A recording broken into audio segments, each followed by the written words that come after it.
Alors, déjà merci d'être venus aussi nombreux. Donc, je vais vous parler effectivement de perf Hadoop à la fois côté HDFS, côté MapReduce. Il y aura un tout petit peu de framework additionnel. Enfin, en gros, ça sera du Hive et du cascading, mais c'est des principes globalement qui peuvent qui s'étendent à Pig, à Scalding, à d'autres frameworks qui tourneraient sur Hadoop. Alors, je vais commencer par me présenter. Donc, je m'appelle Sofiane Jama. Alors en termes de passé, j'ai commencé en tant que consultant Octo, c'était expert performance principalement, donc aussi beaucoup investi sur le monde NoSQL. Et alors, du coup, cette expertise performance, nous a amené avec d'autres collègues d'ex-collègues, pardon, qui sont dans la salle, à fonder le Performance User Group. Il y a eu quelques conférences qui ont été données, notamment une à l'université du SI et une très récemment à Devox France. Et là maintenant, je suis donc développeur Hadoop chez Criteo. Et puis voilà, globalement, c'est à peu près tout pour moi. Puis sinon, j'aime bien les films de requins, je trouve ça vachement cool. Et concernant, alors, concernant Criteo, en fait, je viens vraiment parler en tant que membre du Perfug et pas trop de Criteo. Donc je sais pas s'il y en a qui s'attendaient à avoir des chiffres sur la taille du cluster, le nombre de data et autres attributs phalliques. Si je suis assez bourré ce soir, peut-être que je donnerai quelques chiffres, mais parce que j'ai pas eu l'autorisation officielle de pouvoir divulguer quoi que ce soit. Alors, dans un premier temps, je voudrais savoir en fait combien, enfin un peu jauger la salle, ont déjà touché à Hadoop dans la salle, qui en font quotidiennement. Très bien. Et qui en a jamais fait, connaît la littérature ou ne connaît même pas la littérature.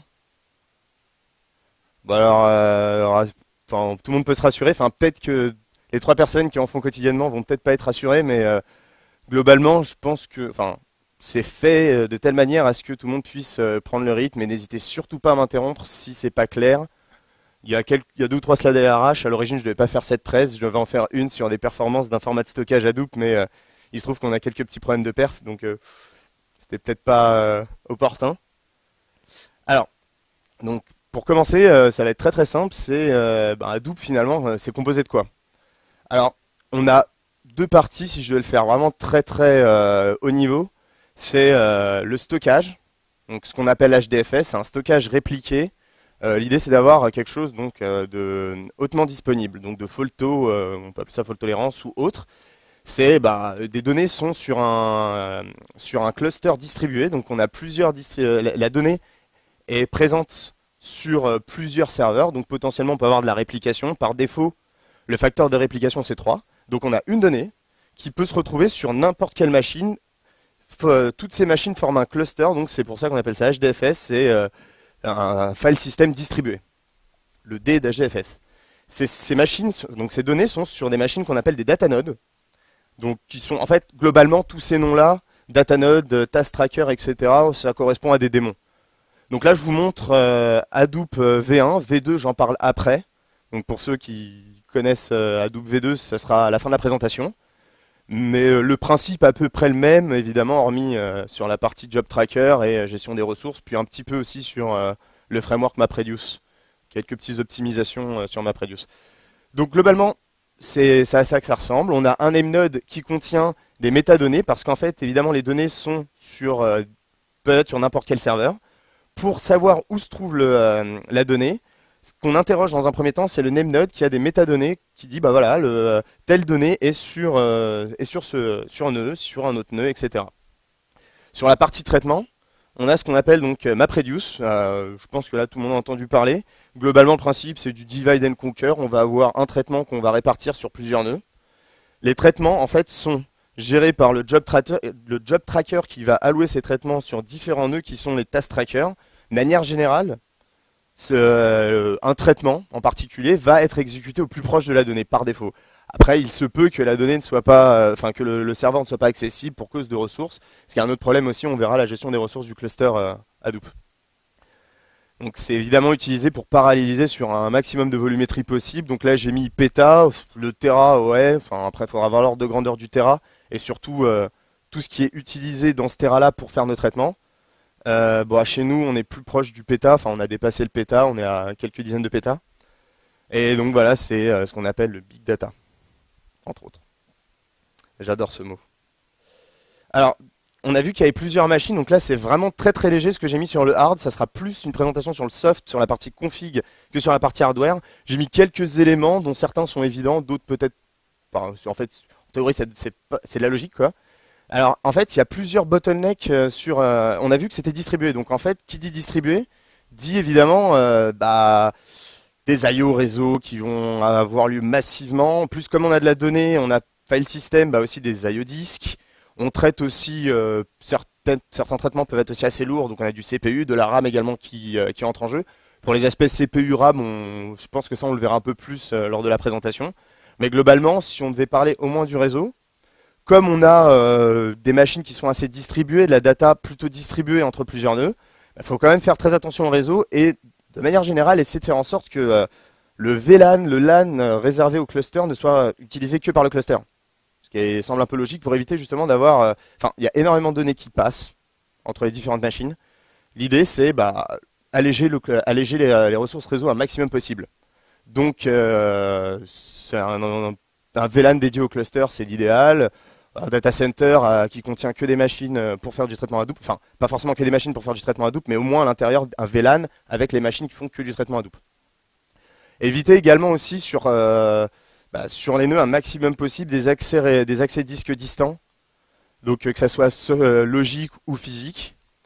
Puis alors ça c'est pas forcément vrai, mais bon, ça c'est plus dans une optique de gestion des ressources. L'idée c'est quand même pas mal d'avoir des machines, on va dire, plutôt équilibrées de telle manière à ce que les mappeurs, les réduceurs puissent avoir lieu en même temps pour éviter justement d'avoir des contentions, des machines qui ne font qu'attendre et ne rien faire. Il y a quand même des paramétrages qui peuvent faire en sorte que les réduceurs, que les réduceurs ne commencent que si tous les mappeurs attendent et donc de libérer les machines sur les réseaux, mais globalement, ça peut être utile. Donc, en fait, ce qu'il faut vraiment retenir, c'est qu'il y a potentiellement des gros problèmes aussi au niveau hardware, que c'est aussi un air de la guerre sur l'utilisation d'Hadoop. Et donc, très très important, il faut monitorer. Mais tout le temps, tout le temps, tout le temps. À la fois du monitoring super bas niveau, donc CPU, enfin super bas niveau, CPU, RAM, je vous demande pas de monitorer des processing monitoring unit parce qu'on n'est pas sur du traitement à la microseconde, mais au moins sur l'utilisation de CPU, l'utilisation de la RAM, des I/O réseau, des I/O disques. L'idée c'est, on a un cluster, il faut absolument en tirer le meilleur parti. Parce que les machines ça coûte cher. Que ça soit sur du cloud Amazon, sur du MapReduce, sur Amazon MapReduce ou sur des machines physiques que vous avez. C'est des machines, ça coûte cher, le traitement coûte cher, donc le rentabiliser à maximum. Et pour cela, c'est vérifier qu'on le rentabilise, donc du monitoring. Globalement, je ne m'attarde pas trop dessus parce qu'il y a quand même pas mal de littérature disponible, il y a pas mal de formules pour calculer justement des tailles de réseau. Et c'est pas ce que je trouve le plus intéressant, puis c'est aussi pas forcément mon quotidien. Et si vous voulez vous amuser, que vous n'avez pas encore commencé ou que vous avez commencé, vous n'êtes pas trop sûr, un petit TerraSort pour voir où vous en êtes sur le cluster, ça peut être toujours sympa. Donc TerraSort, c'est un test qui permet justement de voir, qui permet de pouvoir monitorer certains jobs. En fait, tout est prêt, vous lancez le TerraSort et derrière, vous voyez quels sont les attributs que vous pouvez configurer. Donc, si on zoome un peu sur la partie MapReduce, donc ce que j'expliquais, ce qu'on a, c'est un client qui va faire des requêtes, qui va envoyer une demande de job. Ouais.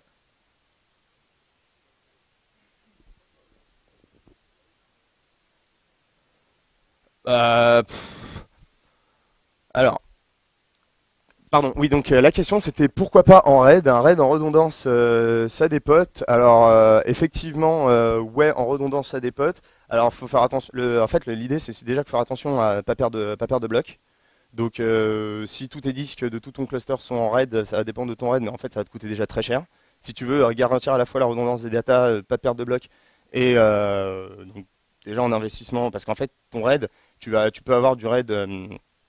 Si tu veux faire du mirroring par exemple, tes perfs en fait elles vont pas forcément cartonner. Si tu veux faire de la fusion logique, dans ce cas-là, il va falloir que tu prévois en plus du mirroring pour éviter. Si tu as ça sur tout ton cluster, je parle.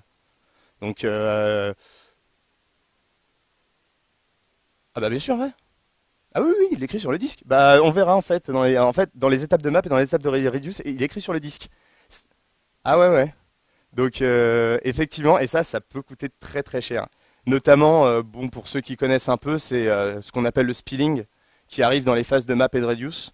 Et c'est quelque chose aussi qui va coûter vraiment très très cher et qu'il va falloir optimiser. Donc ça, pareil, j'en parle aussi du spilling dans la présentation. Je sais pas s'il y a d'autres questions, n'hésitez surtout pas. Si j'ai une connerie, pareil, arrêtez-moi, enfin, c'est libre. Normalement, j'ai un slide de questions à la fin, mais il sert à rien en fait. Donc, alors, si on reprend sur MapReduce, donc on avait dit donc le client envoie des requêtes au job tracker pour exécuter les jobs. Alors, ces jobs ensuite, en réalité, ne sont pas exécutés par le job tracker. Le job tracker va demander aux différents task trackers d'exécuter ces jobs. Donc, le job tracker, c'est un peu l'orchestrateur de tous les jobs qui va dire, bah voilà, là, il reste des ressources disponibles, je vais lancer le job. Évidemment, l'idéal, c'est, enfin, ce qu'il gère, c'est aussi la colocalisation entre les datas et le job. Potentiellement, si c'est pas possible parce que il y a des paramètres de configuration pour dire le nombre de maps et de reduce qu'on veut exécuter sur un nœud. Donc par exemple, si on dit qu'on veut exécuter que deux mappeurs de reducer ou deux process de JVM, le nœud est plein même si on peut accéder aux données, donc il sera exécuté ailleurs. Et là, il va y avoir de la transmission réseau de données, ce qui ralentit encore plus, évidemment, l'exécution des jobs. Donc, le job tracker envoie une demande d'exécution de job. Il va s'occuper donc du scheduling entre les mappeurs et les reducers. Première demande, on va faire un map. Première étape du map reduce. Ensuite, une fois que les données sont calculées, on va dire aux réduceurs d'aller faire l'étape suivante en leur en envoyant des paramètres de configuration. En fait, le job tracker fait scheduler et envoie les paramètres de config. Par exemple, pour les reducers, une fois que les mappeurs ont terminé, ils déposent des fichiers temporaires. Ces fichiers temporaires sont donc première écriture, enfin une des écritures qui a lieu lors de MapReduce. Une fois que ces fichiers sont écrits sur disque, les réduceurs, en fait, ils ne sont pas envoyés aux réduceurs, c'est les réduceurs qui les récupèrent. Et pour les récupérer, ils ont besoin de l'URL, ils ont besoin de la localisation des fichiers sur le cluster HDFS. Et c'est un des paramètres qui est envoyé par le job tracker. Donc je ne sais pas si jusque-là c'est assez clair.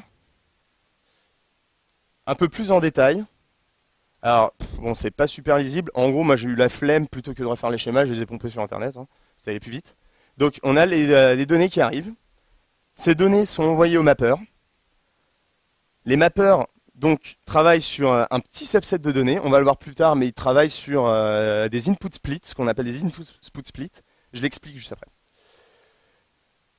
Elles sont distribuées, donc le mappeur travaille, donc lit les données, effectue la fonction de mapping, ensuite écrit le résultat de cette fonction de mapping sur son disque local. Ensuite, la deuxième étape est envoyée, c'est le reducer qui va prendre ces données, qui va ensuite effectuer une fonction de reduce, et derrière, écrire le résultat final à un autre endroit. Alors, pour expliquer un peu plus, il y a le fameux word count qui existe, qui en fait, tout simplement, en termes de map, on va prendre une ligne. En gros, l'input data pour chaque mapper, ça correspond à une ligne, si je schématise, qui va être découpée en tokens, donc chaque mot. Typiquement, on lui donne, c'est une regex, on lui donne voilà, le token pour splitter, c'est espace. Dès que tu trouves un espace, tu splits. Pour chaque mot, on va mettre un entier 1 qui correspond à son nombre d'occurrences, puisque word count, on va essayer de compter tous les mots d'un fichier. On va mettre 1 sur chaque mot. On a terminé l'étape de map. Chaque mapper va travailler sur une ligne. Une fois que cette ligne est terminée, les reducers vont prendre ces lignes et vont faire un group by sum pour pouvoir avoir, par group by key, en faisant la somme de tous ces 1, pour avoir le résultat final et donc avoir donc le compte de tous les mots. Encore plus en détail, MapReduce, il y a plusieurs fonctions à l'intérieur. Donc en fait, c'est plus compliqué que juste lire des fichiers, écrire le résultat intermédiaire, lire le résultat intermédiaire, écrire le fichier à la fin et appliquer les fonctions de MapReduce. On a plein d'étapes qui finalement demandent pas mal d'interactions, des données qui peuvent circuler d'un endroit à un autre sur plusieurs nœuds différents. Bon, le schéma ne le montre pas, mais en fait, même au niveau map, on peut avoir cette problématique de récupérer les input splits sur plusieurs nœuds différents. Donc ça, c'est le truc un peu tricky, c'est que on a l'impression que la donnée est juste là. Ah bah non, finalement, en fait, elle est localisée sur plusieurs nœuds. Sur un input split, c'est bizarre, ouais, mais ça arrive. Alors, On va rentrer dans le détail justement de chacune de ces parties. Et l'idée, c'est sur chacune de ces parties, de voir comment on fait justement pour l'optimiser. En fait, on se rendra compte de certains problèmes potentiels qui peuvent arriver de par la nature de l'étape. Et ensuite, quelques petites solutions, pas forcément toutes, on va dire les basiques, qui permettent de pouvoir régler ces problèmes-là. Commençons par le map. On a des fichiers d'entrée qui sont contenus dans des input splits. Un input split, c'est une séparation logique, pas physique, mais logique, d'une donnée d'entrée. On a un gros fichier, si par exemple je prends un fichier avec du JSON dedans, chaque ligne correspond à un objet JSON, bah, un input split peut être par exemple une ligne complète. D'un point de vue logique, ça paraît cohérent. Chaque map bosse donc sur un seul input split, effectue une fonction de mapping sur cet input split, donc une fonction que vous déterminez directement soit via MapReduce, le framework direct, soit cascading, Hive, etc. Donc c'est vraiment le traitement métier en l'occurrence, première étape. Une fois que le map se termine, les résultats vont dans un buffer en mémoire. Une fois que ces résultats sont dans un buffer en mémoire, l'idée c'est de les préparer pour les réduceurs. En fait, bon là c'est on va dire un peu d'algorithmie, c'est que assez simple. C'est que chaque réduceur, pour pouvoir être efficace, va travailler sur une partition, une clé donnée, ou un groupe de clés données, et non pas s'éparpiller le travail. En fait, la raison elle est simple, c'est que pour pouvoir traiter un énorme volume de données, il faut que l'algorithme soit linéaire. Un algorithme logarithmique, quadratique ou pire, bah, sur des terras de données, évidemment, ça ne vaut pas le coup. Donc l'idée, c'est de le rendre linéaire pour pouvoir le traiter. Et donc, si un fichier est trié par clé et qu'on veut faire ces traitements en prenant les clés les unes après les autres, là, on parse une seule fois le fichier, c'est linéaire. C'est très très simplifié. Une fois qu'on a donc préparé les fichiers en mémoire pour les réduceurs, on écrit les fichiers à la fois triés et partitionnés par clé. On les stocke sur disque. Et une fois qu'ils sont stockés sur disque, les réduceurs peuvent récupérer ces fichiers-là et derrière calculer le résultat final. Jusque-là, ça va? Très bien. Alors on va commencer par la toute première phase. Alors l'input split. Donc ce que j'avais dit, c'est que l'input split, c'est vraiment une séparation logique. Donc ce qu'il faut savoir, c'est que derrière, la séparation physique existe également. Dans HDFS, le stockage se fait par bloc. Donc exactement comme sur un disque dur classique que vous pouvez avoir sur NFS ou autre système de fichiers. Un bloc, alors par défaut sur HDFS, la taille d'un bloc c'est de 64 mégas. Donc ça veut dire qu'on a plusieurs stockages de 64 mégas. Si on ne remplit pas le stockage entièrement avec les 64 mégas, bah, c'est perdu. On a de la partition, on a de la fragmentation, pardon. Par contre, si on dépasse cette taille de bloc, donc potentiellement un input split peut dépasser cette taille de bloc de 64 mégas, bah, dans ce cas-là, on va avoir l'input split réparti sur plusieurs blocs. Et c'est là que justement on peut avoir potentiellement des problématiques réseau qui font qu'en entrée, je vais définir un input split beaucoup trop grand par rapport à ma taille de 64 mégas.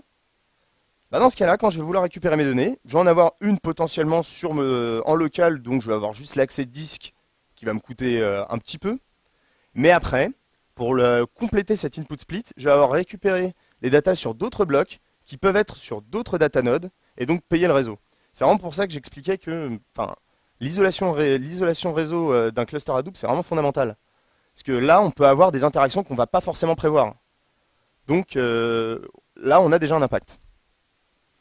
Une fois qu'on a reconstitué l'input split, donc pour pouvoir savoir où se trouve l'input split, alors on a à la fois une interaction avec le format de fichier, puis également évidemment le name-node qui va dire où sont justement les différents blocs. Donc on va voir globalement l'input, je crois que l'input, il me semble que l'input split, l'input format va dire voilà les splits sont sur ces blocs-là, mais ces blocs-là je ne sais pas où ils sont, donc on va aller interroger le datanode qui va dire les blocs sont sur tel et tel serveur physique. Une petite formule qui est intéressante justement pour un peu se jauger sur l'optimisation. à dire que la taille d'entrée donc d'un mapper, du fichier physique, c'est donc effectivement la taille du fichier, ce qu'il y a à l'intérieur du fichier décompressé, et divisé effectivement par un facteur de compression. Donc ce qui est intéressant, on voit qu'on a deux paramètres sur lesquels on peut agir. Donc effectivement la taille du fichier, mais également le facteur de compression. Pour la taille du fichier, donc j'expliquais effectivement qu'il y avait cette problématique de bloc de communication réseau qui fait qu'on a déjà une possibilité d'optimisation. Alors on peut soit optimiser la taille des blocs, mais c'est un paramètre global, ce qui veut dire que si on modifie le DFS block size, qui est donc la taille minimale du bloc, enfin la taille du bloc, pardon, on le change pour tout cluster. Donc ce qui peut être adapté pour un job peut ne pas l'être pour l'autre. Parce que si le bloc est trop petit, comme j'ai expliqué, on a de la fragmentation, on perd de la place. Si le bloc est trop grand, on a ce problème effectivement d'input split. Donc en général, on va plutôt avoir, pour certains jobs, pour certaines données, des problèmes d'input split. Donc globalement, pour ces problèmes-là, on a la possibilité justement, là c'est plus au niveau écriture par les reducers à la fin, de définir en fait la taille minimale des fichiers qu'on va vouloir écrire pour un job. Donc on peut s'arranger pour déjà fitter à l'intérieur, ce qui permet d'éviter justement ce genre de problème de réseau. Voilà. Donc, dernière chose très très importante, donc je ne sais pas si vous l'avez entendu, mais on parle souvent on dit souvent, il faut éviter les petits fichiers, la multiplication de petits fichiers dans Hadoop pour les traitements MapReduce. En fait, la raison, c'est que un mapper, en fait, ça coûte très cher à instancier, à démarrer, à initialiser.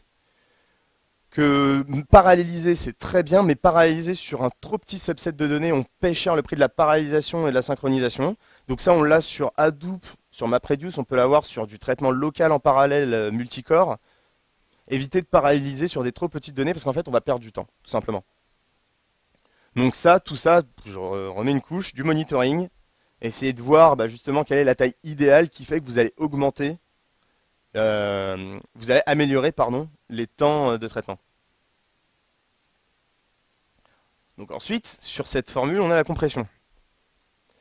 Alors, ces fichiers stockés sur HDFS peuvent être compressés comme n'importe quel file system, c'est vraiment la même chose en fait. La seule différence, c'est que c'est distribué et que c'est un peu plus mystique. On a trois grands formats de compression qui sont supportés par la plupart des frameworks qui sont basés sur MapReduce. Donc gzip, LZO et Snappy, qui sont des algorithmes sans perte. Donc je sais pas si tu as un micro rappel sur la différence entre un algorithme, déjà le nom parle de lui-même, sans perte et avec perte. Le JPEG, effectivement, quand on transforme une image en JPEG, elle est dégueulasse et de toute façon on ne peut plus la revoir, contrairement à du vectoriel. Alors, du sans perte, on a plusieurs types d'algorithmes sans perte. Les plus connus, c'est le deflate et la compression par dictionnaire. Donc sur le deflate, on va l'avoir sur du gzip. Et la compression par dictionnaire, c'est les bases de LZO et Snappy. Alors, ils ont tous un avantage et un inconvénient. Il faut vraiment choisir son algorithme de compression en fonction de son cluster. Par exemple, nous, notre cluster, il est très IO-bound. Ça veut dire c'est que notre cluster, en fait, paye énormément les coûts de réseau et aussi un petit peu les coûts de lecture de fichiers. Mais les coûts de réseau nous font particulièrement mal. Donc, pour pouvoir choisir le bon, il faut vraiment gérer cette différence entre le temps de calcul CPU. Si votre cluster n'est pas IO-bound, effectivement, il faut privilégier une méthode de compression et décompression assez performante pour éviter d'être en IO-wet pour rien. Non, l'inverse plutôt, parce que si nous on a un IO-wet, pardon. Donc, gzip, c'est celui qu'on utilise. Et il utilise le moins de mémoire. Il utilise par contre beaucoup de CPU. Et en plus, il n'est pas splittable. Splittable, ça veut dire qu'une fois qu'on a compressé un fichier, en fait, on va pouvoir splitter cette compression-là et derrière l'utiliser. Donc c'est super intéressant si on utilise des formats qui ne sont pas structurés, comme du texte. Nous, on n'utilise pas vraiment de format texte en stockage, on verra aussi les formats par la suite. Mais globalement, nous, on utilise gzip parce qu'en fait, on souffre plus de problèmes d'IO, donc dépenser du CPU, pour nous, c'est pas grave. Finalement, l'IO va compenser et on peut se permettre d'utiliser plus de CPU pour éviter d'avoir des problèmes de mémoire qui aussi nous touche pas mal. Après, on peut hésiter entre LZO et Snappy, où on va en avoir un qui compresse pas forcément de manière idéale, mais qui est beaucoup plus performant en termes de traitement CPU, et LZO qui est, à l'inverse, a un super taux de compression, mais qui est beaucoup plus gourmand en CPU et en mémoire. On peut en plus ajouter à cette compression de la sérialisation des données. Donc on peut sérialiser les données qui seront ensuite compressées donc, en support de sérialisation sur sur MapReduce, Cascading, etc. On a de l'Avro, du Protobuf et du Thrift. On a le choix. Alors ensuite, le format de fichier. Donc je venais de parler de ça. En fait, à l'intérieur, un input split, c'est un format logique. Et donc ce format logique, on peut aussi derrière lui associer des métadonnées en lui disant, bah voilà, comment t'es fait à l'intérieur. Ça peut être intéressant si par exemple on veut utiliser autre chose que du texte. Comme on l'a dit déjà, le texte c'est pas splittable, enfin ça peut être splittable, mais si on prend du gzip derrière, c'est pas splittable, donc c'est un peu inutilisable, on va avoir des énormes blobs et là on a perdu toutes les propriétés d'HDFS. On peut avoir du key value, c'est l'idée de séquence file, où en fait dans séquence file c'est un format binaire qui va stocker donc des key value pairs, et du columnar, où on va avoir du key value mais on va dire en format avec un schéma qui est le schéma colonne.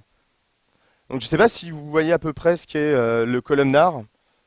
S'il y en a qui ont un peu de mal à situer le columnar, globalement c'est ce qui correspond aux bases pas mal utilisées dans la BI, des bases colonnes. On peut avoir du Sybase IQ, c'est un peu vieux, de l'HBase, Cassandra c'est un peu un troll, mais ça peut en faire partie. Alors, un autre paramètre sur lequel on peut jouer, c'est que la taille de l'input record en mémoire, donc ce qui va être concrètement récupéré par le mapper, est donc traité dans le job MapReduce. Donc là, important si on veut jouer sur la RAM du job, en l'occurrence. Cette taille en entrée du mapper, elle dépend effectivement de la taille de l'input record stocké. Donc par exemple, je vais avoir une ligne complète, mais moi je veux traiter qu'un subset de la ligne. En fait, j'ai ma ligne complète divisée par la largeur du tuple d'entrée. Donc en fait, la largeur de subset sur lequel j'ai envie de traiter. Donc c'est là qu'on voit que ça peut être super intéressant d'utiliser un autre format que du texte ou même du key value. Enfin, même si le key value c'est potentiellement possible, c'est le columnar. Donc les plus connus sont, enfin c'est quasiment les seuls, c'est RCFile, Parquet et Orc, qui sont utilisables sur la plupart des, enfin pas tous d'ailleurs. Globalement, enfin si vous voulez plus d'informations sur ces formats, j'ai fait une presse il n'y a pas très longtemps au Paris Data Geek où j'explique justement pourquoi nous Criteo on est parti sur Parquet et pas sur RCFile ou Orc. C'est qu'en fait on va avoir globalement en termes de performance on se rapproche pas mal, même si Orc est le plus performant. Mais comme nous on a plusieurs outils. Donc on a du Hive, on a du Cascading, on n'a pas de MapReduce, mais on a aussi maintenant du Scalding. Donc pour pouvoir avoir un large panel de frameworks à utiliser, on s'est penché sur Parquet qui en fait gère pas mal de frameworks qui est vraiment détaché et utilisable avec n'importe quel type de framework MapReduce. Et Parquet qui supporte en plus les types complexes. Donc les types complexes, c'est qu'en fait on va avoir donc notre format colonne. Et à l'intérieur, on peut avoir comme en JSON, des sous-objets, quoi. Et donc pour nous, c'est intéressant puisqu'on a justement cette profondeur dans nos données qu'on traite. Alors, cet avantage, en fait, il découle donc pour la récupération des données en mémoire, il va découler en fait comment dire, du format colonne qui va nous permettre de sélectionner uniquement les colonnes qui nous intéressent. Alors, d'une part, ça se compresse très très bien le columnar. Et en plus de ça, on va pouvoir dire uniquement ces colonnes-là pour mon tuple m'intéressent. J'ai pas besoin de me trimballer toute la row en mémoire. Je veux vraiment juste une partie du tuple. Donc pareil, un autre format une autre piste d'optimisation qu'on peut avoir. Alors sur la partie map en l'occurrence, je m'attarde pas trop là-dessus puisque c'est très très spécifique au job. Globalement, on va dire le seul paramètre intangible sur lequel vous pouvez vous baser, c'est la taille mémoire qui sont utilisées par vos mappeurs et vos réduceurs, enfin la taille de la heap. Parce que Une des grosses sources de ralentissement, ça va être tous les GC qui peuvent passer si vous avez des grosses données qui vont être traitées par votre mapper. Après, ça va dépendre du framework que vous allez utiliser en dessous. Potentiellement sur Hive, on va avoir des optimes qui sont pas viables, enfin qui sont pas les mêmes sur MapReduce. Enfin, globalement, sur Hive et Cascading, ça se rejoint. Je parle justement de ça à la fin, quelques petites optimisations qui sont utilisables dans Hive et Cascading. Alors, une fois qu'on a traité ces données-là, on va les stocker en mémoire dans un buffer qui va nous permettre derrière de pouvoir faire notre traitement de sorting, de partitionnement, etc., de préparation de la donnée pour nos réduceurs. Le problème, c'est qu'on a un espace quand même qui est limité. Potentiellement, on peut créer plus de données avec un mapper que ce qu'on avait à l'origine. Pas forcément par de la récupération de données externes, genre je vais requêter une base, mais aussi par, on peut dupliquer cette donnée-là. Typiquement, on peut avoir sur Hive un exemple qui est la fonction explode. Donc la fonction explode, si par exemple on a stocké une liste séparée par des virgules parce qu'on a une liste de valeurs possibles et qu'on veut pouvoir faire du requêtage sur cette liste de valeurs possibles avec toutes les autres colonnes disponibles. Par exemple, on a une colonne qui liste, je sais pas, une liste de currency disponible. Potentiellement, on va avoir envie de faire d'autres traitements dessus. Donc ce qu'on va faire, c'est qu'on va exploser cette ligne et répliquer en fait le tuple pour chaque valeur. Donc ça, c'est un cas d'utilisation qui est possible. Et donc en fait, là, on a multiplié le nombre par le nombre de valeurs qu'on va avoir. Donc là, on crée plus de données. Si on n'a plus de données vraiment à disposition pour pouvoir écrire, pour pouvoir donc traiter toutes ces données en mémoire. En plus, il faut savoir qu'il y a de l'overhead. Déjà, les données qui ont été utilisées par le mapper, de l'overhead, pareil sur ce qui est lié à la JVM, à Hadoop, etc. Donc, on va avoir ce qu'on appelle du spilling. En fait, le spilling, c'est simple, c'est qu'on va avoir une étape, le buffer va se remplir, donc on va remplir, on va remplir, on va remplir. Maintenant, on n'a plus de place. Le fait de dire qu'on n'a plus de place, alors en fait, je me suis trompé. C'est pas le IO sort factor. C'est un pourcentage, le IO sort factor, on verra plus tard, mais c'est un pourcentage qui va dire à partir de combien mon buffer est rempli. Une fois que mon buffer a atteint ce pourcentage, on va continuer de le remplir, mais là, on va se dire, c'est bon, ces données-là, je vais les flusher sur disque. Pendant ce temps-là, on peut continuer de le remplir, et une fois qu'on a atteint vraiment la hard limit, là, le mapper s'arrête et arrête de remplir le buffer. Là, une sorte de stop the world, on va dire. On flush sur disque, et on va flusher sur disque les données qui vont être partitionnées, sortées, etc. On va avoir plusieurs étapes comme ça, et en fait, toutes ces données sur disque vont être mergées entre elles, toujours par partition et sortées, de telle manière à ce qu'on puisse avoir vraiment des données propres pour les réduceurs. Et donc là, effectivement, on a des coûts. On a des gros coûts d'IO, on a des gros coûts, en fait, principalement de l'IO disque. Et pour éviter ces IO, on a quelques paramètres qui peuvent nous servir. Donc on va oublier le IO sort factor. Par contre, on a le IO sort MB. Donc en fait, c'est la taille allouée pour justement ce buffer. Globalement, on peut le régler, nous on le règle en général entre 256 MB et 512 MB. En changeant la taille de ce buffer, on va pouvoir avoir plus de data potentiellement qui vont arriver. Après, on a un peu le chien qui se mord la queue, le fameux problème du GC où, effectivement, si on a des buffers de plus en plus gros, on paye aussi le prix des GC qui peuvent potentiellement arriver. C'est un risque. Puis on a aussi le fait qu'il faille cohabiter ce buffer avec d'autres traitements qui peuvent avoir lieu sur d'autres JVM, sur le même serveur, par le task tracker, et également l'overhead, ce qui est produit par le mapper, etc. Donc, globalement, on peut augmenter la taille du buffer, réduire aussi le ratio des métadatas, parce qu'en fait, dans ce buffer-là, on ne va pas avoir que les résultats en key value, on va aussi avoir des métadatas.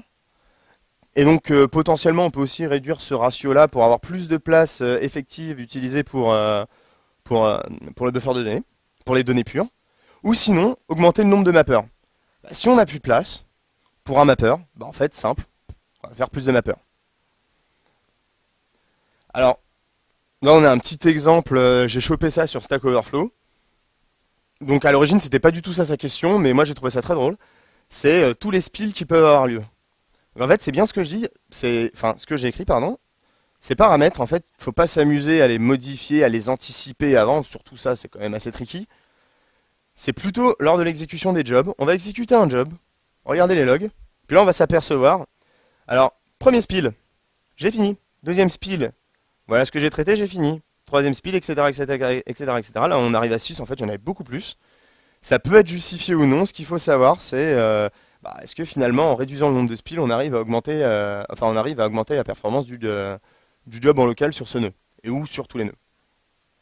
Là par contre le IO Sort Factor, en fait, hormis le DFS Block Size, tous les paramètres que j'ai présentés, ils peuvent être utilisés à l'échelle d'un seul job, et non pas à l'échelle de tout le cluster. Donc ça peut être intéressant pour pouvoir tuner. Alors en détail, je vais aller très très vite parce que, enfin déjà parce qu'on peut absolument rien lire, mais c'est assez intéressant. C'est que globalement, on va avoir le collecteur qui va remplir les buffers. Le buffer va se remplir, va se remplir, va se remplir. Hop, si on a un des deux buffers qui est plein, spill. Donc le spill, c'est qu'effectivement, on va aller partitionner, sorter, etc. Ensuite, on va aller écrire sur le disque. Et enfin, on va avoir une boucle par ici. Bah là, une fois que j'ai mon spill, je peux continuer avec les autres data. Pendant ce temps-là, ça va se flusher. Et une fois qu'on aura flushé, on va merger avec les autres splits qui sont existants sur le disque. Et enfin, j'ai mon résultat intermédiaire, partitionné et trié pour mes réducteurs. Si vous voulez avoir plus de détails, de toute façon, je laisserai les slides et vous pouvez même lire. Moi, je trouve ça assez intéressant. Alors, la dernière optime que je vais vous présenter sur la phase de mapping, c'est l'envoi de données au réduceur. Effectivement, une fois qu'on a fait notre job, qu'on a réglé les problèmes de spilling, derrière, il faut en fait pas envoyer. Donc là, c'est envoyer parce que je présente ça dans la phase de map. En réalité, c'est les réducteurs qui vont récupérer les données. Donc ça, c'est assez important. D'ailleurs, on verra pourquoi c'est important. Mais comme on sait qu'il va y avoir du transit réseau entre les mappeurs et les réducteurs, on va essayer d'optimiser à mort le réseau. Dans un premier temps, effectivement, on a de la compression. En sortie de mapper, je peux décider de compresser ces datas, qui sont les datas intermédiaires. Donc, potentiellement, si avec une bonne compression, on peut arriver à un transfert de moins de données. Évidemment, s'il y a cette option-là, c'est que c'est pas gratuit. Derrière, on paye un coût CPU. C'est évident. Ensuite, il y a les combiners. Alors, les combiners, dans MapReduce, lorsqu'on va écrire le job MapReduce directement en MapRed, avec le framework Plain Vanilla, on va avoir la possibilité aussi de remplir un combiner. Donc, on le voit souvent dans les exemples. Et en fait, l'idée du combiner, c'est de faire une étape de reduce avant même d'envoyer les données sur le réseau. Alors là, je schématise un peu en parlant de reduce. Parce que si on prend le word count, on va avoir par exemple le mot-clé, qui est une clé. Ça, c'est un peu nul. Mais on va avoir le mot-clé qui va être répété plusieurs fois. Parce qu'en fait, il va être plusieurs fois dans mon input split. Donc, je lui ai assigné la valeur 1, ce que j'expliquais. On voit que si c'est pas optimisé, qu'on pourrait faire un truc plus intéressant. Plutôt que d'envoyer plusieurs fois clé 1, on va dire, tiens, si je l'ai envoyé qu'une seule fois, avec sa vraie valeur. Dans notre cas, le réducteur de word count, ce qu'il fait, c'est qu'il récupère donc toutes les clés qui sont triées. Hop, on va les sommer. Donc, pourquoi pas le faire juste avant? On a plusieurs mappers. Après, on se dit, ouais, mais pourquoi pas calculer le résultat final directement dans le mapper?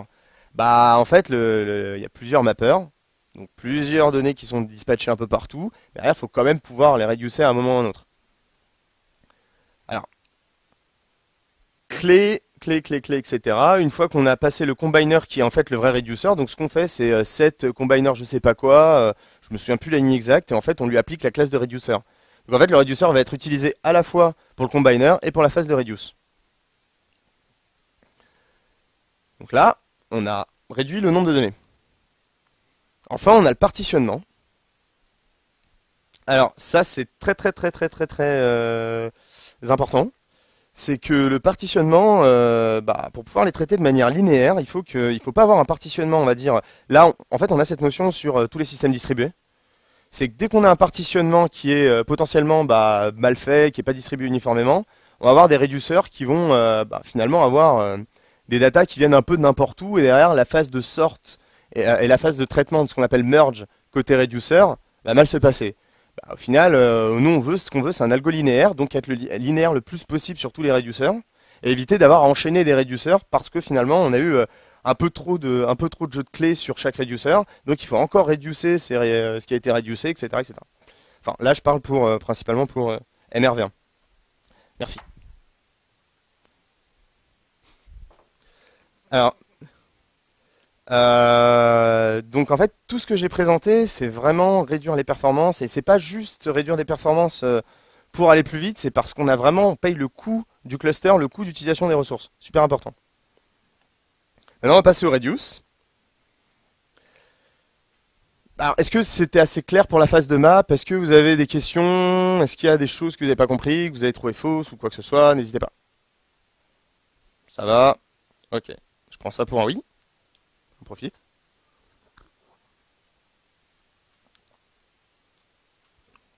Bon, alors la phase de reduce, ça va être un peu plus rapide, même si elle est très importante.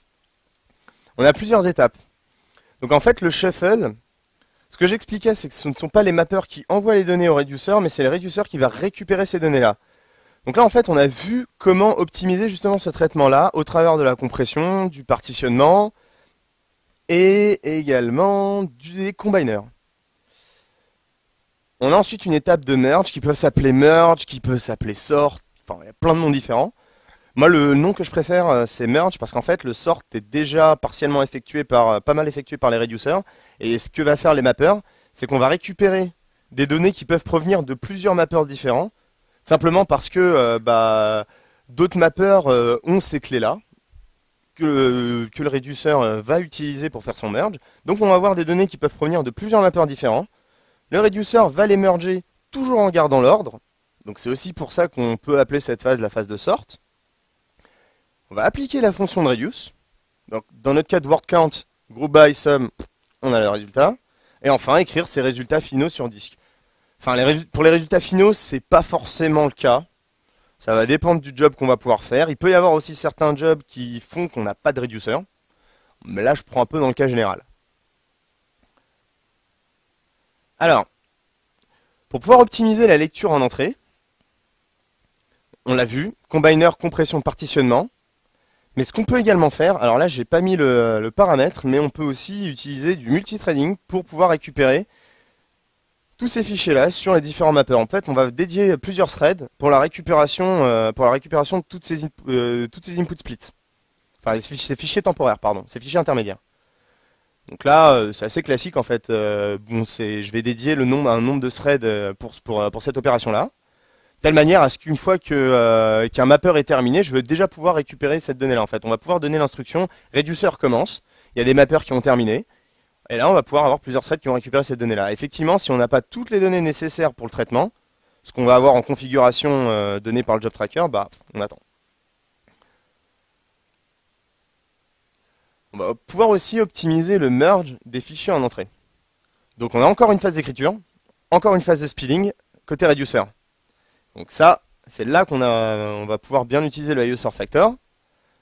L'idée c'est qu'on va avoir le réduceur qui va récupérer des données.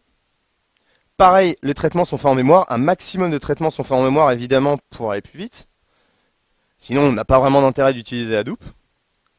Enfin si pour HDFS, mais pas MapReduce. L'input est traité soit en mémoire, si le dataset tient en mémoire, sinon sur disque. En fait, on peut avoir une combinaison, soit disque vers disque, parce que les données tiennent jamais en mémoire. De temps en temps, les données qui vont passer au fur et à mesure dans les buffers vont pouvoir être en mémoire. Si elles sont en mémoire et que la mémoire est pleine, le buffer est plein, on va encore avoir du spill. Le spill, c'est la même chose, du sort, du partitionnement, etc. Et un merge avec des données sur disque.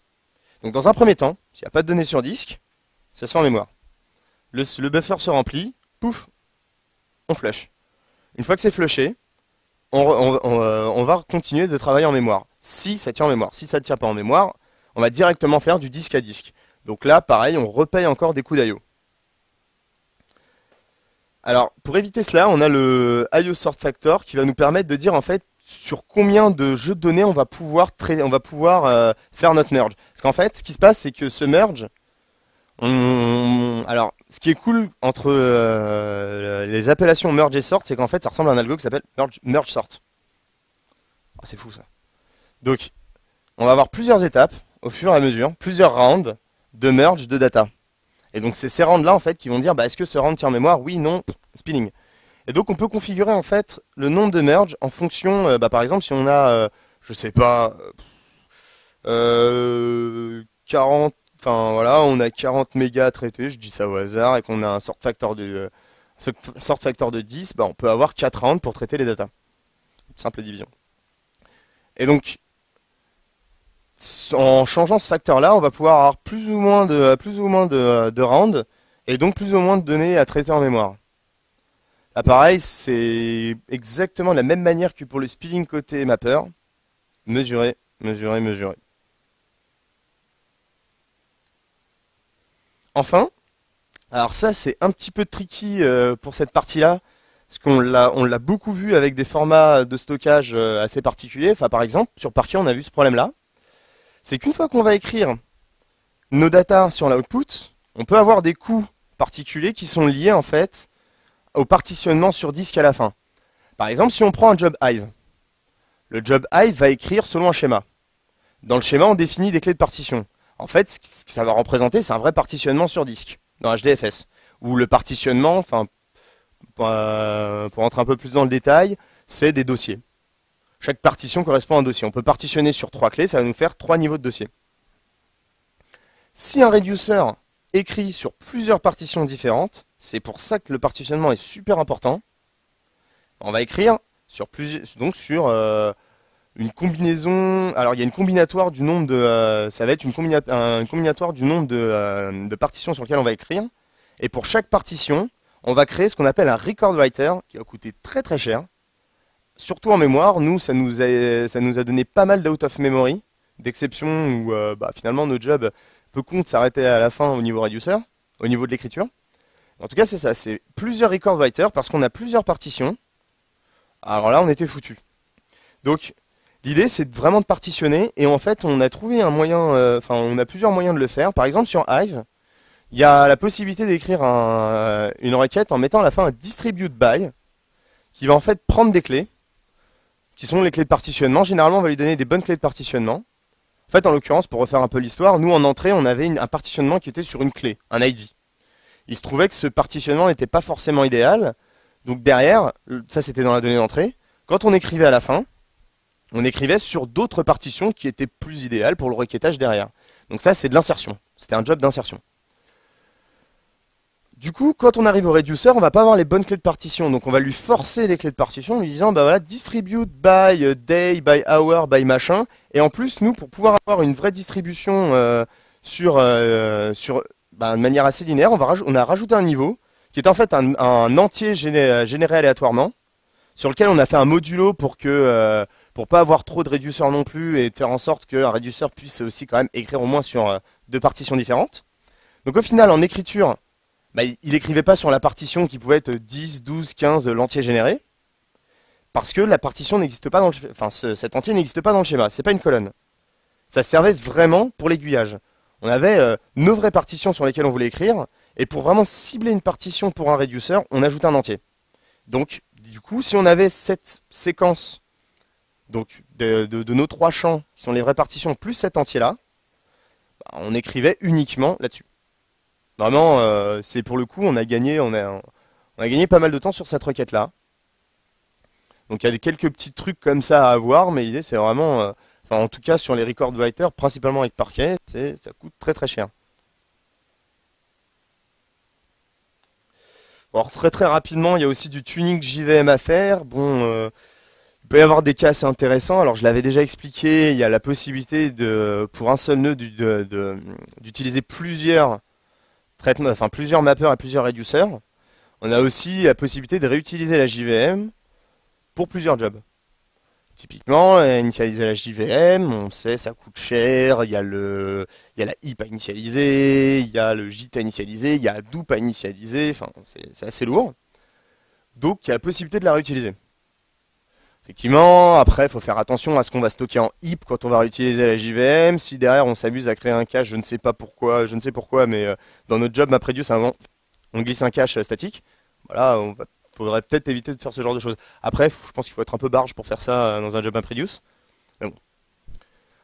Effectivement, et puis on a aussi la configuration, ce que je disais sur la partie mapping et sur les mappers et sur les reducers, la configuration de la heap pour éviter les out of memory, les problèmes de garbage collector. Donc là, je m'attarde pas trop là-dessus, parce que c'est ce qu'on a en fait sur n'importe quel type d'application Java qui va utiliser beaucoup de données en mémoire. Là, plus sur les parties MapReduce, sur des frameworks qui vont être utilisés sur les parties de traitement, on peut avoir des optimisations. Alors on a dans Hive et Cascading ce qu'on va appeler MapJoin dans Hive et HasJoin dans Cascading. C'est une jointure en fait qui va pouvoir être faite en mémoire. On va avoir la partie gauche et la partie droite qui vont être jointes. Une partie, la partie droite, on va dire, de la jointure, si on utilise ces directives, va être directement en mémoire. Donc en fait, on va pas avoir le coût du stream qui va être lu au fur et à mesure, on va tout charger en mémoire. Et derrière, faire nos requêtes et faire nos traitements entre la partie, on va dire, où il y a le plus de données, donc la partie gauche qui va être streamée, et la partie droite qui, elle, sera entièrement chargée en mémoire. Donc par exemple, ça peut être intéressant si on fait des requêtes avec des currency. Donc là, les currency, c'est quelque chose en général qui n'est pas très lourd et qui tient en mémoire. Donc on va stocker ces currency, et puis derrière, on peut faire des mapjoin ou des hashjoin dessus. D'autres petites astuces, pareil, ça c'est lié à Hive, je sais pas si on va avoir la même chose sur Pig, parce que Hive est quand même particulièrement dégueulasse, c'est l'utilisation de union all et group by plutôt que d'utiliser des left join. Alors là, je m'explique, c'est qu'en fait, Hive génère des jobs. Ouais, génère des jobs, c'est ça. Génère, lorsqu'on va écrire notre requête type SQL, derrière, Hive peut gérer un ou plusieurs jobs, donc plusieurs étapes de MapReduce. Et non pas plusieurs mappers et plusieurs reducers, c'est vraiment des jobs, quoi. Pour éviter d'avoir trop de jobs lancés, lorsqu'on va faire des left join entre plusieurs tables sur Hive, c'est dans ces cas-là qu'on va créer énormément de jobs. En fait, on peut le voir lorsqu'on affiche le plan d'exécution des requêtes. Lorsqu'on va afficher ce plan d'exécution des requêtes de Hive, on va pouvoir voir job 1, job 2, job 3. Le truc un peu galère. Pour éviter ça, si on a envie de faire des joins et de faire des counts dessus par exemple, etc. Ça c'est principalement pour les counts parce qu'en fait sinon c'est pas super intéressant. On peut faire aussi si en fait, on peut faire des union all et des group by. Alors en fait, on va prendre nos deux tables, dupliquer, enfin c'est du SQL classique, quoi. On va dupliquer les colonnes en mettant des 0 et des 1 et puis derrière de faire la jointure grâce au union all. Dernière optimisation dont je peux vous parler, c'est une optimisation qui va plus être liée en fait à la partie d'après. Ouais, alors en fait, je savais que si j'écrivais pas la requête, ça allait être relou. Donc, je vois pas comment tu vas arriver à avoir un compte à la fin. en fait, tu vas vouloir joindre sur A et B qui sont dans deux tables différentes. Ce que tu vas faire, c'est que par exemple, tu as la table T1.A, T2.B, tu veux avoir une jointure là-dessus, tu vas en fait juste dupliquer ton T2.A ici en colonne. En valeur, dans ta requête, tu vas mettre 0, là tu vas mettre 1. Enfin non, là tu vas mettre sa valeur, donc la vraie valeur. Et tu vas dupliquer la même chose ici, T1 pardon, point B, ici tu vas avoir la vraie valeur de A. Ici la valeur de B qui est à 0. Union all. Ton union derrière va te donner effectivement des lignes, va te simuler ta jointure en fait. Bah non. Bah si. Parce que derrière tu vas avoir un groupe by sur A et B. Ah, tu fais les deux. Bah oui. Okay, Union all slash group by. C'est super dégueulasse hein, parce qu'en fait naturellement quand on fait du SQL on va pas forcément penser à ça. C'est juste parce que Hive va te créer des jobs supplémentaires, c'est naze hein. Mais ok, capiche. Ouais, c'est un peu tricky hein, mais... Alors, je sais pas s'il y a d'autres questions sur cette partie-là. Sinon, il y a donc ce que j'expliquais. Donc en fait, si je reprends le pitch de la session, c'est qu'il y a à la fois le temps de traitement des jobs, parce qu'en fait, on va avoir une fenêtre de batch. Plus les jobs seront longs, donc certains vont se lancer séquentiellement, on a un cluster qui est quand même limité, même si on va le bourriner, potentiellement il peut y avoir d'autres jobs qui vont attendre. En plus, on va avoir tendance à multiplier le nombre de jobs, plus on va avoir de data, ou de demandes, pardon, plutôt business ou de BI ou quoi que ce soit, pour pouvoir utiliser ces données-là. Donc, on a cette fenêtre à réduire.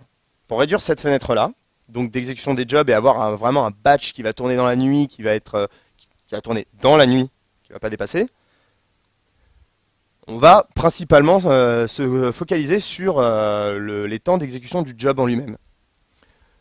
Si on a besoin derrière de traiter ces datas-là avec du Hive, derrière du requêtage, on ne va pas améliorer le temps d'écriture directement dans les tables Hive, mais on va plutôt se dire, c'est pas grave si mon écriture elle va prendre du temps, parce que Hive, chez nous, est utilisé par des analystes, moi je préfère que quand l'analyste tape la requête, que cette requête arrive plus rapidement. Parce que si j'ai fait des super optimisations, en général c'est assez antinomique, si j'ai fait des super optimisations côté écriture dans une table Hive, et que derrière j'ai des temps de requêtage de merde, moi je suis super content, j'ai ma fenêtre de batch, lui par contre derrière il va m'exploser la gueule à coup de barre de fer. Donc pour éviter ça, on va potentiellement sacrifier derrière du temps de reducer pour améliorer derrière la requête.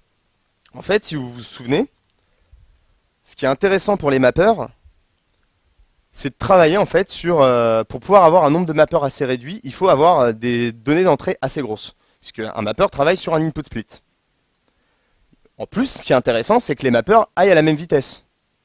Donc pareil, il faudrait qu'il y ait un nombre d'input split un peu gros, pas trop pour que ça pète en RAM, mais aussi distribué, la taille assez distribuée. Si j'ai un fichier, par exemple, j'aime bien que mon fichier, chaque découpage fasse à peu près la même taille. Comme ça, on a des mappeurs qui finissent en même temps, qui bloquent pas les ressources, qui ensuite... peu de mappeurs qui en plus donnent les résultats assez rapidement, ne bloquent pas les ressources, s'appellent directement les réduceurs, etc. Une chaîne assez continue, on va dire. Donc pour cela, pour pouvoir avoir justement en entrée des fichiers très bien distribués, suffisamment gros, etc., en fait ça se fait au niveau réduceur, parce que les fichiers sont stockés. Donc ça veut dire, avant il y a un autre réduceur d'un autre job qui m'a écrit des fichiers sur HDFS qui vont être lus par mon mappeur. Donc il faut dire au réduceur, distribue-moi ces fichiers de cette manière-là. Ça va être parfait, donc de cette taille. Je veux une taille en particulier. Ce qu'on va avoir, c'est dans Hive en tout cas, deux paramètres assez intéressants. C'est Hive merge mapred file qui en fait veut dire merge-moi les tout petits fichiers à la fin. Plutôt que d'écrire plein de petits fichiers, ce qui est le mal, c'est d'écrire vraiment des fichiers beaucoup plus gros. Donc en fait, il va y avoir une étape supplémentaire qui n'est pas prévue dans le plan, qui est vraiment maintenant j'ai terminé. Mais sur certaines partitions, j'ai vraiment des fichiers. Mes input splits sont un peu bizarres parce qu'en fait, j'ai coupé, mais en fait, sur mes clés, je vais avoir des fichiers de 10 gigas, des fichiers de 10 gigas, des fichiers de 30 mégas, etc., etc. Mais en fait, ça m'intéresse pas. Donc en fait, je vais merger ces fichiers-là. Donc là, en fait, on lui dit, merge-moi les petits fichiers pour en avoir des plus gros. C'est un booléen. Et une fois qu'on lui a dit, merge-moi ces petits fichiers, à partir de quelle taille veux-tu que je les merge? On va définir un seuil qui va nous dire, une fois que tu as atteint cette taille-là, c'est la taille idéale pour moi d'un fichier, donc tu vas me flusher et tu vas avoir un fichier à la fin. Donc si on lui met par exemple 160 MB, je crois que c'est 160 MB, mais on s'en fout en fait, c'est au hasard, j'ai la flemme de lire. 160 MB, dès qu'on va justement, on va merger nos fichiers jusqu'à atteindre 160 MB, on va flusher ensuite ces 160 MB, et puis là, parfait. Derrière, on va avoir une taille fixe, modulo effectivement le nombre de splits qu'on va avoir parce qu'on va découper notre résultat final en 160 MB. Donc après c'est un paramètre qu'il faut tuner pour avoir à peu près des tailles à peu près équivalentes entre tous les splits. Et une fois que j'ai ces 160 MB, je flush et puis derrière moi je perds du temps parce que j'ai un job supplémentaire de traitement de la donnée mais qui ne fait rien d'autre que bien la répartir sur HDFS. Alors que normalement, moi, ce que j'aime avec mes jobs, c'est qu'ils travaillent sur de la vraie data et qu'ils fassent de la vraie transformation métier. Là, c'est pas le cas. Mais, derrière, je vais gagner en traitement pour mes mappeurs. Ils vont être super contents, j'en aurai beaucoup moins. Avec moins de mappeurs, potentiellement, je peux encore avoir moins de réduceurs. Donc, plutôt gagner à ce niveau-là. Alors, j'en ai mis quelques-unes. C'est vraiment l'enchaînement global. C'est... des blocs, jouer sur les block size, sur des tailles pour éviter d'avoir à récupérer des blocs d'un input split partout, d'avoir gérer effectivement ces options JVM. Oui, pardon. La taille des fichiers à la fin, est-ce qu'il faut que ce soit un facteur du bloc HDFS? Bah, Ou pas alors, forcément? dans l'idéal, oui. Dans l'idéal, enfin, c'est possible. Après, enfin, on en revient en fait à cette problématique. C'est que quoi qu'il arrive, si derrière tu vas mettre 160 MB et que ton bloc est à 64 MB, bah t'as quand même ce problème de transfert réseau. En fait, ce qu'il faut juger, c'est toujours en monitorant tes jobs, est-ce que ton transfert réseau, donc de laisser tous tes splits à 64 MB, va vraiment t'apporter plus de rapidité? Ou est-ce que tu es prêt à payer un coût réseau parce que finalement, bah bon, je sais pas s'il y a des gens qui ont ça, mais des machines liées en InfiniBand sur le même LAN, un truc qui va bien dépoter. Ou là, bah tu te dis effectivement, je suis pas IO-bound, donc bah je vais avoir des temps de transfert que je vais payer, mais c'est pas grave parce qu'au final, plutôt que d'avoir plein de petits mappeurs qui ont le temps de s'initialiser, en fait, enfin, c'est dommage, enfin, c'est un peu dur d'avoir ça en local, de pouvoir traiter ça. J'aurais dû me connecter en VPN, mais je me serais fait latter la gueule. C'est quand tu démarres un mapper, c'est très très long. Il arrive que certaines requêtes, enfin, le temps de traitement de la requête soit plus court que le temps d'initialisation et de shutdown du mapper ou du reducer. Donc en fait, tu te dis, quitte à payer un prix d'exécution du mapper, moi je veux qu'il traite un maximum de données possible, jusqu'à ce qu'il soit aux limites de la mémoire et que derrière, ben, je puisse avoir le moins de mappeurs possible, un traitement plus rapide et plus de data en même temps. Donc pareil, réduire potentiellement aussi les cycles de reducer derrière. Donc oui, le facteur du block size c'est l'idéal. On va dire que même mieux, c'est comme tu sais que as du mal à sacrifier tes 64 MB et avoir que des input splits de 64 MB, un multiple. Cet avantage d'avoir un multiple de 64 MB, c'est d'utiliser ton bloc au maximum et de ne pas avoir de fragmentation. Mais là, c'est super chaud parce qu'en fait, tu vas te rendre compte qu'en faisant tes tests, bah, tu vas avoir une taille idéale qui va pas forcément être ta taille, un facteur du bloc ou la taille du bloc. C'est assez difficile. Est-ce que j'ai répondu à ta question? Je sais pas, on va dire que ça peut aller à, je sais pas, une dizaine de secondes peut-être. Ah non, on n'est pas sûr. C'est pas du TP. C'est pas du tout du TP malheureusement. On est vraiment sûr. Ça peut aller jusqu'à la dizaine de secondes. Enfin, la dizaine de secondes, donc 10 secondes peut-être. Sur, ça peut même être un peu plus selon ce que ton nœud en l'occurrence fait. Mais c'est vraiment très long quoi. Donc il y a vraiment certaines requêtes. Tu fais un count. En plus, ton count super optimisé, où tu vas pas faire un count étoile, mais tu vas vraiment faire un count sur une colonne. Donc si tu as un format columnar, ton count colonne va aller super rapidement. Surtout si ton dataset est super petit. Mais en fait, ce qui sera le plus lent, ça va pas être ça. Ça va vraiment être l'initiation des mappeurs et des reducers. Donc, enfin, des mappeurs en l'occurrence. Donc, ou du mapper si tu n'en as qu'un seul. Donc vraiment, c'est... Enfin, ce que je dis un peu à la fin, mais ça coûte cher. Donc si on a peu de données, faut vraiment laisser tomber et pas faire de TP sur du Hive par exemple. Ça c'est une très mauvaise idée.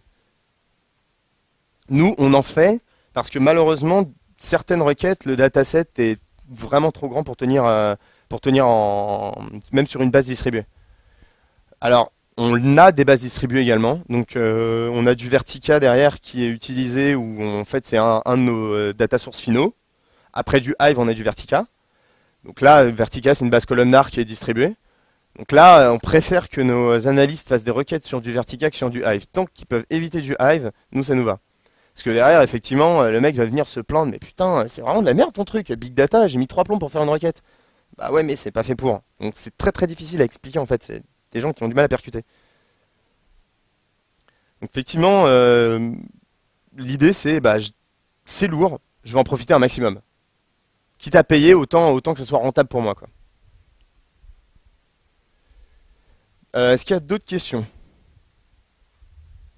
Donc là en fait j'ai juste fait que reprendre la presse, hein. C'est faire attention à la taille en entrée, il faut faire attention à la taille de la heap, faire attention également à la taille de mon buffer qui va me permettre de faire justement le sort et le partitionnement, faire attention à utiliser un combiner si possible, de la compression en sortie pour que derrière la charge réseau soit réduite, de pouvoir récupérer les fichiers par plusieurs threads en parallèle et enfin de préparer si besoin mes data pour du Hive en requêtage. Si je vais résumer très rapidement.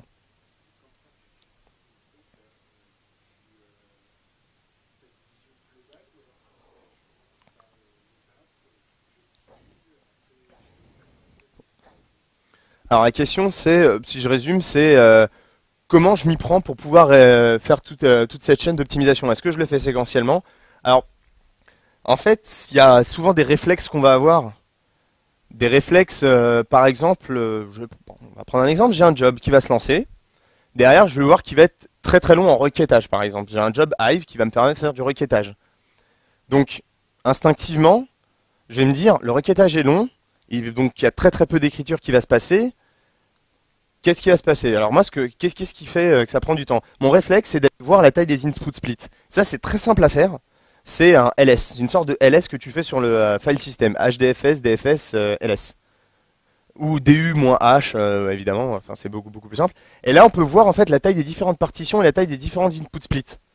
Donc en fait, là, ça peut déjà nous faire tilter. Ah putain, c'est un peu bizarre. Bah, enfin, évidemment, le premier truc que je regarde, c'est pas ça, pardon, c'est le job tracker. Et je vais montrer après le job tracker et les compteurs. Mais une fois qu'on a commencé à regarder les compteurs, bon, on va le mettre maintenant. En fait, la première, pardon, c'est pas ça. La première chose que je regarde, moi, c'est ça. Pardon, c'est ça.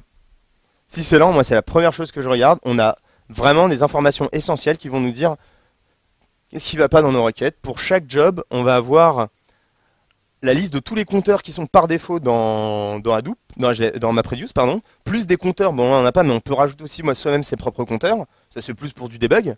Mais globalement, c'est ce que je vais regarder. Par exemple, en input, combien j'ai de record et combien j'en ai en output. On peut voir que par exemple, si en input et en output j'ai augmenté, va falloir que je fasse attention peut-être par exemple à ma JVM. Je vais me dire, est-ce que j'ai un problème de garbage collector ou pas? J'ai plein de petites pistes qui peuvent, en fait, ça va me donner toutes les pistes potentielles que je peux avoir. Pareil, est-ce que si j'utilise un combiner, est-ce que ça m'a vraiment été utile ou pas? J'utilise un combiner, je vais pas utiliser comme ça. Au début, je vais voir que j'ai pas mal d'output in byte. Donc du coup, mon reducer va avoir énormément de données. D'output record, pardon. Donc du coup, mon reducer va avoir énormément de données à traiter. Bah, je vais utiliser un combiner. Première piste, j'utilise mon combiner. Qu'est-ce qui se passe? Ah bah, bon là, ça se voit pas parce que bon, j'ai pris un truc au hasard, mais potentiellement, le combiner, il va pouvoir me dire, bah, j'ai réussi en output du combiner, donc combine output records, d'avoir moins que ce que j'avais en input. Si j'ai moins que ce que j'ai en output, bah là, on a un bel exemple. En output du map, pardon, map output bytes. Là, on est à plus d'1 million. On est passé à 234 000. Alors là, on a tout gagné. Le reducer, le combiner a vraiment été utile dans ce cas-là. Donc en fait, j'étais un peu vite, mais ce que je regarde dans un premier temps, c'est ça. Ensuite, je peux avoir certains réflexes selon la nature du job. Si c'est du requêtage Hive, comme je disais, je vais aller voir la taille des partitions, etc., etc. Enfin, j'ai plein de pistes potentiellement que je peux étudier. Je le fais vraiment pas séquentiellement. C'est la vérité ici, avec tous les compteurs. Une fois que j'ai ces compteurs-là, derrière, je vais, en gros, je reprends un peu les slides et je me dis, j'ai beaucoup de records en output, est-ce que je peux utiliser un combiner? Est-ce que je peux utiliser de la compression pour avoir, là j'ai input record, mais je peux aussi avoir input byte. Est-ce que je peux pas faire en sorte de réduire ce chiffre aussi? Enfin, le réduire de telle manière à ce que ça soit utilisable quand même. Si j'ai pas de compression et que j'ai pas mal d'input byte, bon bah là, on va utiliser la compression quand même. Donc voilà. Globalement, c'est principalement par ça qu'on passe pour vraiment commencer à tuner nos jobs. Parce qu'en fait, il n'y a pas vraiment de méthodologie. Ce que j'expliquais pas mal, c'est que tant que tu n'as pas lancé un job, c'est vraiment vraiment difficile d'anticiper. Ça se fait un peu plus sur le hardware que sur la partie configuration. Parce qu'il y a pas mal de calculateurs, de formules pour dire combien de CPU, combien de RAM tu vas avoir, etc. sur chacun de tes nœuds. Mais sur cette partie-là, c'est beaucoup plus compliqué. Enfin, c'est vital. C'est vital de se baser là-dessus.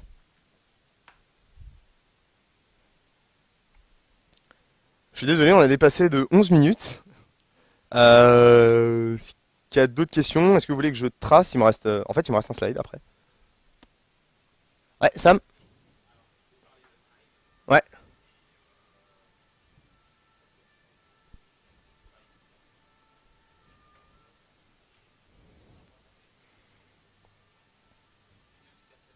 Ouais.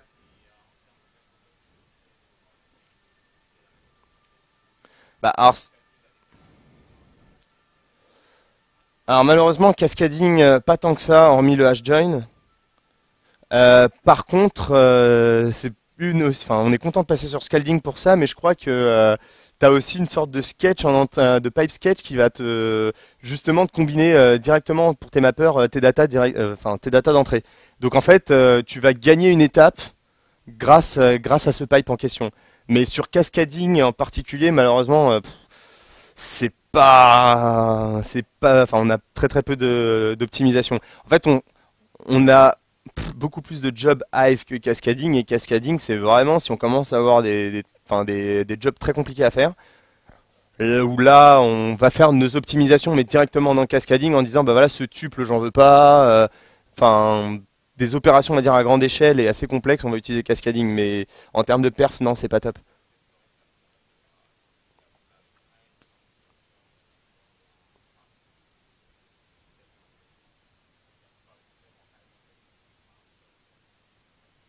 Ouais.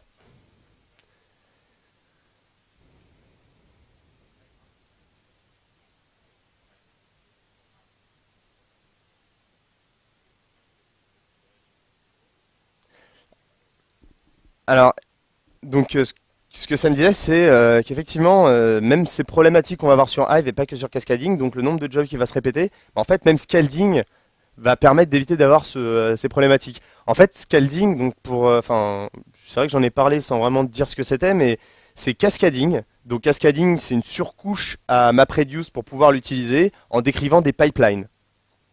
Scalding, c'est pareil. D'ailleurs, ça utilise derrière Cascading, mais c'est codé en SCADA et c'est fait par les mecs de Twitter. Et c'est c'est super cool parce qu'en fait, en écrivant nos jobs, on les écrit pour ceux qui font du LINQ en C# ou qui font maintenant des lambda, etc. en Java. Bah, on écrit directement notre job en faisant la source point map d'une lambda point group by point, etc. Enfin, c'est un bonheur, quoi. Et en plus de ça, ils ont fait pas mal d'optimisations qui permettent de réduire le nombre de réducers, le nombre de mappeurs également. Et effectivement, c'est une piste qu'on utilise chez Criteo, et en plus, on aimerait vraiment voir ce que ça donne avec Yarn. Parce que derrière, même sur Yarn, il y a des optimisations, surtout au niveau des reducers, je crois. On n'a pas, enfin, là, j'ai pas trop envie de m'embourber là-dedans parce qu'on n'a pas fait le test. Mais il me semble qu'avec Yarn, il y a également des optimes de traitement sur les reducers et d'éviter d'avoir des reducers en cascade. Donc, ouais, c'est clairement quelque chose qu'on va utiliser. Et à terme, en fait, on aimerait vraiment avoir tous nos jobs cascading passer sur Scalding. C'est d'une part pour ça et aussi parce qu'on utilise un autre framework qui s'appelle Hummingbird. C'est pour faire très très vite et utiliser un buzzword quand même, c'est ce qu'on appelle la lambda architecture. Oh, génial. Donc si vous voulez parler de lambda architecture et d'autres trucs grecs autour d'une bière, on pourra en parler un peu. Mais c'est vachement cool, Hummingbird. Donc voilà, je sais pas si vous avez d'autres questions. Après il reste un slide et après il reste des bières. J'encourage. Non mais non, poser des questions, ça me fait plaisir. Alors, je vous en ai pas parlé, mais en fait il restait plus de slides, pardon. Mais globalement, pour gérer des clusters, on a dans MapReduce V1, on a dans le job tracker, on peut assigner des pools de threads. Donc ça c'est pas nous, on s'en fout. Des pools pour les jobs.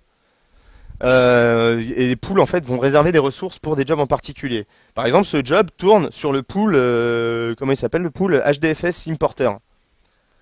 Donc on peut en assigner pour d'autres en se disant bah voilà, comme ça je vais avoir une réservation des ressources et avoir derrière pas de jobs qui seront bloqués parce qu'il n'y a plus de mappeurs ou plus de réducteurs disponibles. Enfin plus de machines pour mes mappeurs ou des réducteurs.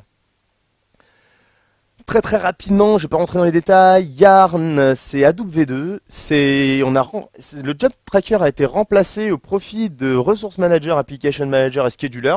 Globalement, ce que ça veut dire, c'est qu'on va avoir une utilisation un peu plus intelligente du cluster que uniquement de se dire on a des pools et puis derrière les jobs sont lancés et s'il n'y a pas de place, tant pis. Là, ça va être une utilisation des ressources. On a un job derrière, sur ce job-là, on va le pousser sur des ressources pour pouvoir derrière l'exécuter et donc essayer d'avoir une utilisation constante et idéale du cluster. Très rapidement, c'est embarqué dans Hadoop 2, c'est très lié à Hadoop 2, on peut le sortir et l'utiliser. On a voulu faire un test chez nous en interne pour un autre outil qu'on voulait faire en mode distribué. Problème de Yarn, c'est que c'est pas super sec en termes d'API. par exemple, communiquer directement avec les exécuteurs pour avoir des informations et leur envoyer des instructions, on va dire, des datas via web service. En fait, l'API elle permet de le faire que dans un sens et pas dans le sens dans lequel on voudrait. Donc en fait, on voudrait envoyer des choses via RPC avec les exécuteurs, mais en fait, il n'y a pas vraiment de. Enfin, on n'a pas réussi, plutôt, je sais pas s'il y en a, mais à faire du RPC avec des exécuteurs. Donc c'est un peu dommage, c'est très très très lié à Hadoop. Mais les exécuteurs préfèrent discuter qu'avec les schedulers et aiment pas trop, sont un peu xénophobes, quoi. Ensuite, on a Mesos, très rapidement, c'est le même principe que Yarn, sauf que c'est pas lié directement à Hadoop, et c'est l'inverse dans le sens où c'est du resource offering. On va très très rapidement, pareil, le cluster, enfin, on va avoir une tâche qui va être demandée. Avant ça, d'abord, il y a les exécuteurs qui vont dire, bah voilà moi ce que je propose 4 Go, 4 CPU, je propose en termes de ressources matérielles, c'est ce que j'ai. Très bien, merci. Bah, j'attends d'avoir une tâche. Ah bah tiens, monsieur, toi tu veux, tiens, le scheduler, je te donne les ressources que potentiellement je viens d'avoir. Bah monsieur, il m'a dit que j'avais 4 Go, 4 CPU. Le scheduler, très bien. Bah dans ce cas-là, moi j'ai plusieurs tâches. Ces tâches nécessitent tant de ressources. Et ben je te les donne. Bah ok, je vais répartir mes tâches sur les ressources qui sont disponibles et bloquer du coup toutes ces ressources-là. Alors, c'est super bien comme framework.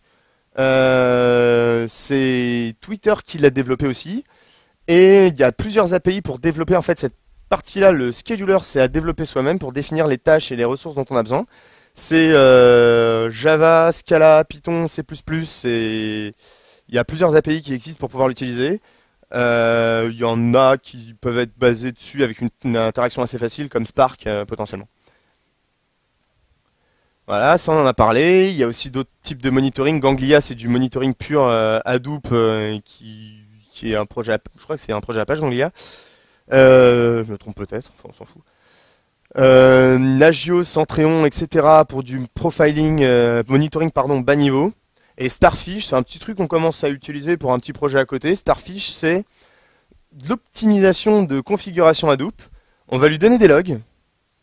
Et il va nous dire ensuite, bah voilà, la configuration idéale en fonction de vos logs. Donc par exemple, réduire les speedings, augmenter le nombre de mappeurs, etc., etc. Donc tous les paramètres qui sont dans mapred.xml ou je sais plus l'autre nom fichier .xml, Starfish peut donner des bonnes valeurs.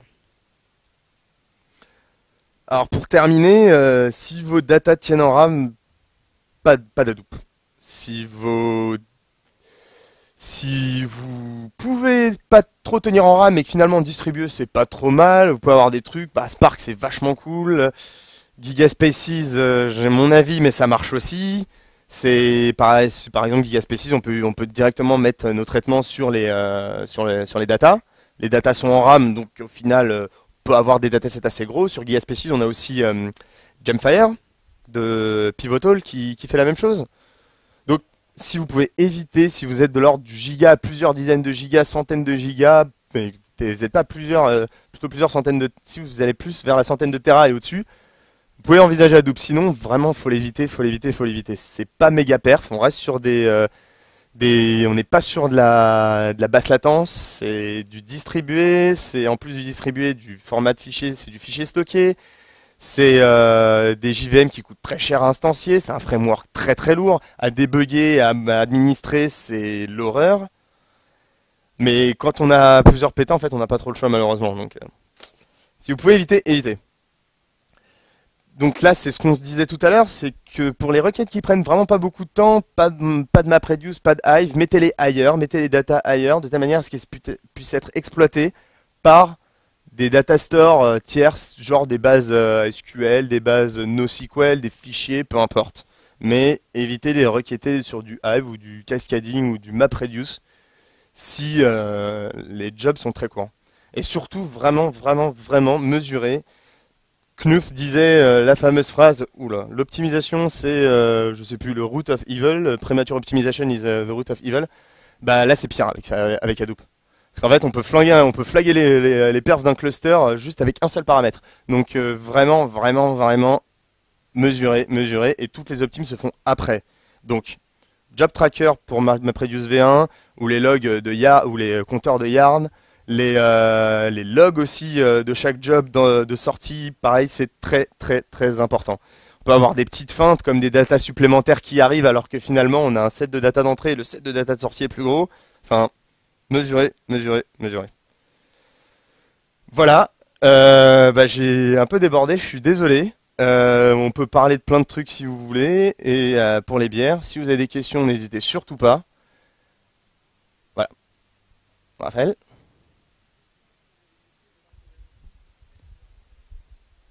À ma connaissance, alors la question c'est est-ce que le rack awareness a été utilisé chez nous? Pff, je- ma connaissance, non, mais enfin, je pourrais pas te le dire. Je peux me renseigner et avoir la réponse assez rapidement. Oui, on a la taille pour que ça serve. Ouais. On a la taille pour que ça serve. Est-ce qu'on l'utilise? Je saurais pas te répondre. Je saurais pas répondre à cette question-là.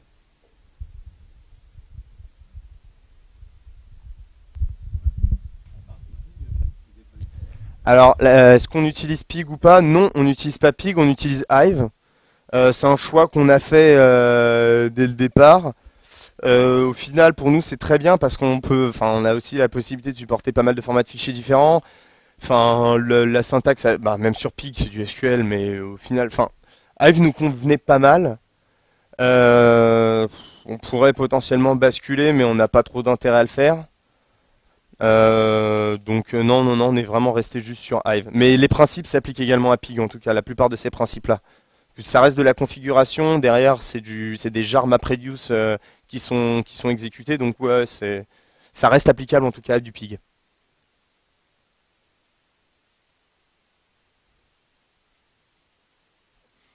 Bah, merci.